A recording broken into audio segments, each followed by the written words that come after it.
In the headquarters of the United States and Russian Joint Control Commission in Korea, there was a meeting soon after the victory over Japan of officers of the two occupying forces. Japanese troops north of the 38th parallel had surrendered to Russia, while south of the parallel, the Japanese had surrendered to the Americans. The atmosphere was deceptively friendly, considering what was going to happen later in Korea.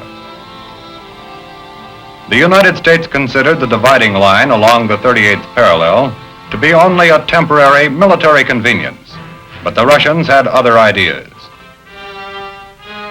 After the Japanese surrender, American and Russian soldiers in the area near the parallel could be seen for a short time behaving like buddies. This sort of thing didn't last long because the Russian command was about to turn the dividing line into a part of the Iron Curtain. 2 years of effort proved that agreement with Russia on Korea was impossible. In 1947, the United States referred the whole problem to the United Nations. The response to the American action was that the General Assembly established a commission to supervise free elections in all of Korea. But the Russians had no intention of allowing such free elections in North Korea. In South Korea, the people turned out in great numbers when the elections were held in 1948. While Russia was setting up a communist regime in North Korea, these South Koreans were forming a constitutional republic and choosing a president. To this government, the United States soon turned over control of our occupied zone. American forces then began their withdrawal. By the middle of 1949, all had moved out except limited numbers for advice and observation. This meant that the Republic of Korea was going to have only a small army and a native constabulary, forces sufficient to keep order, but not to defend South Korea against military aggression on a large scale. By the middle of 1950, the North Koreans had a fully trained and equipped army. The Russians had seen to that. The day came when it was revealed what had all along been the communist plan, the invasion and seizure of South Korea. The invasion got underway on the morning of Sunday, June 25th, 1950. When they crossed the 38th parallel, the communist forces brought along artillery and tanks that had been supplied months before by the Russians. They began the invasion with 8 infantry divisions, 3 border constabulary brigades, and an armored brigade. The South Koreans fought back for a couple of days, and then their resistance collapsed.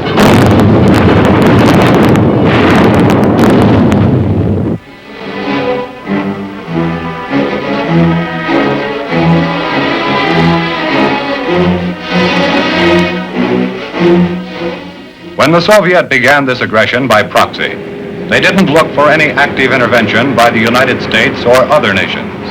That was the Reds' big mistake. From Washington, 2 days after the invasion began, came President Truman's order that American air and sea forces were to go to the help of South Korea. Aircraft of the United States Far East Air Forces were sent at once to operational bases.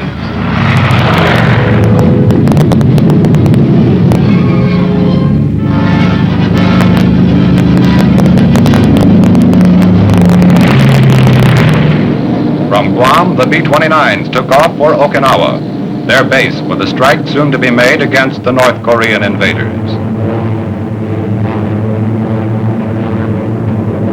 Several F-80 squadrons in Japan were moved to southern Japanese airfields in order to put them within range of targets in Korea.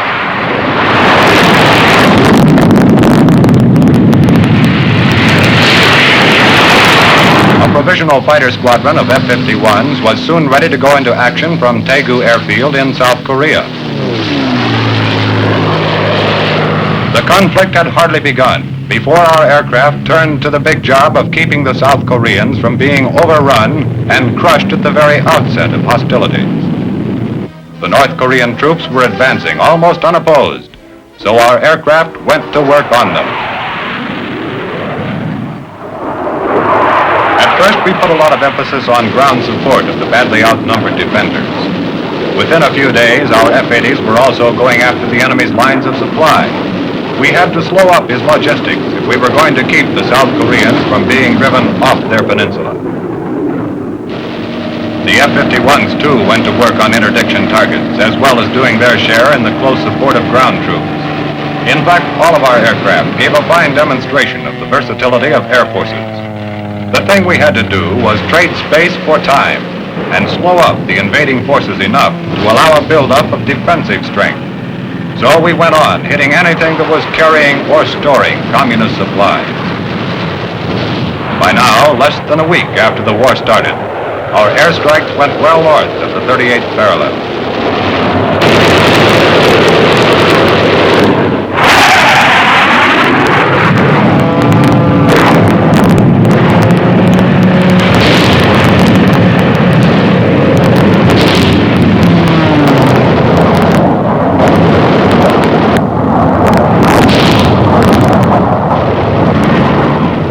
Communists had figured on having smoothly operating supply lines. We took out a lot of the smoothness, and we conducted these operations without effective opposition in the air, because as a first order of priority, our aircraft had destroyed the small but vicious North Korean Air Force.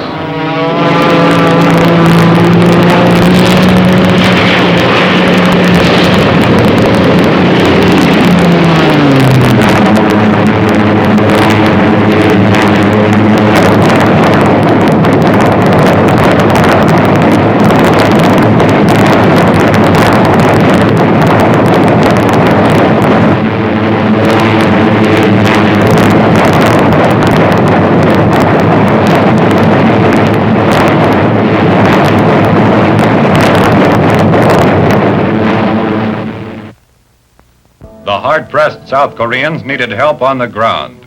President Truman acted quickly. On June 30th, he ordered United States Army units into action. So here in Japan, troops of the 24th Division, part of our occupation forces, made ready to be flown to the Korean battle area in Air Force C-54s and C-47s. These were the first flights in what came to be the greatest combat airlift in history.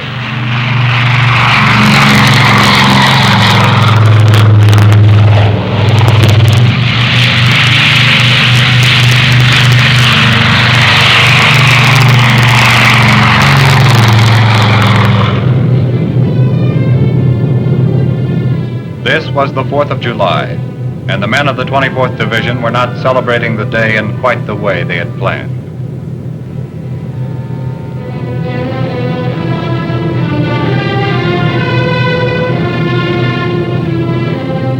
When the men of the 24th Division reached Korea, they were implementing the vote of the UN Security Council, which asked all member nations to help.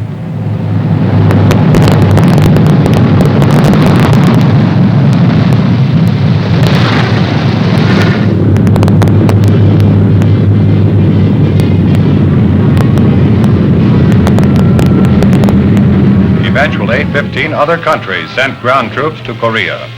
But from the beginning, by far the largest share of the military burden was borne by the United States. The 24th Division troops were immediately sent to the battle line, not as a unit, but by the plane load. This was an emergency. The enemy had to be slowed up.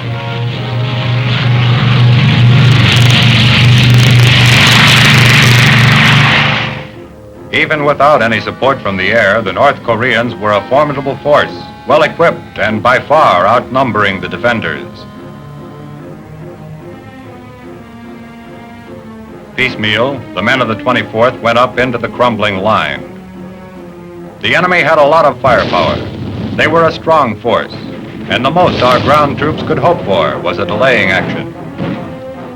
Our troops needed close support from the air, and from the beginning, the F-80s and our other aircraft of all types supplied it. It was the only thing that prevented immediate disaster. Still, they came on, those North Koreans with their Russian-built tanks. For our people, there was only one thing to do: pull back, wait for a buildup, and turn a big part of the immediate operation over to our air forces. At best, it was going to be tough to keep a foothold on the peninsula. So, our air forces became the only effective offensive weapon we had in this early phase of the war. For weeks, the chief emphasis was on close support of ground forces. Even the B-29s shared in this job, a new one for these big bombers. The rules had to be forgotten if the North Korean Army was to be held at all. The versatility of air forces was proved as never before. When the war was about a month old, we could divert the B-29s and other aircraft to more interdiction raids to keep the enemy's supply routes under attack. By this time, we were beginning to take care of the limited number of strategic targets in North Korea. We were doing a good job in slowing up the enemy's progress southward by destroying today the supplies he had counted on using tomorrow. But it remained true for about 6 weeks that a major part of our air effort was still in close support. Our B-29s included 2 Strategic Air Command wings that left the United States soon after the conflict began and were flying combat missions only 9 days later, adding their bombing strength to that of our Far East Air Forces. There had been thorough mobility planning for just such an emergency. In mid-August 1950, a month and a half after the invasion began, the famous Busan perimeter was established. The big withdrawal was over. This far and no farther. The UN ground troops began digging in. The enemy had come far and fast, but now he was running out of steam and was soon going to find things a lot tougher. During the defense of the perimeter, the F-51s had a large share in carrying on with close support and thereby keeping the communists pinned down. The enemy drive had been halted, but there were still North Koreans out there in the hills, and we gave them no rest. It was one of the jobs of our versatile air forces to wipe out machine gun nests that in a normal war would have been targets for mortars. Interdiction was stepped up. We staged about 150 such strikes every day and smashed nearly 90% of the supplies the enemy was trying to bring up. His routes were so extended that we had plenty of targets. This was our chance to soften up the whole communist war effort while our ground forces were building up inside the perimeter. The first phase of the war was over. Thanks largely to our air effort, the United Nations was still in there fighting. It was a peculiar war, but the problems were not proving too much for the United States Air Force.